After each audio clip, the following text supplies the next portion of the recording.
So aku dah beli dah baju daripada Bulan Bintang.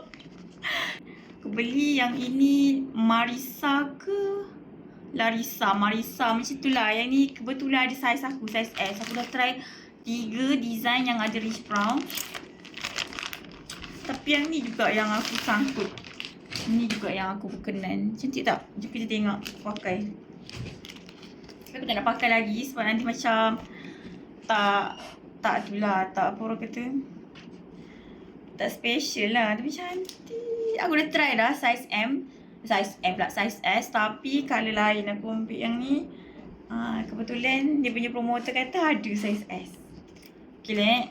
Kita minta tak naik badan lah. Jom kita tunjuk. Cantik ni baju dia. Ni kain dia. Dia macam dia punya bunga ni timbul tau. Dia bukan printed. Cantik weh. Simple kan? Dekat kain dia pun ada dia punya bunga-bunga kecil-kecil tu. Ni baju dia. So nice, so cute. Korang yang tema rich brown boleh dapatkan ni. So dia cakap promoter tu cakap Gores pula dia punya ni kat sini. Kau rasa tadi aku dah suruh dah anak aku doa lah aku dapat, tapi aku tak tahulah kan.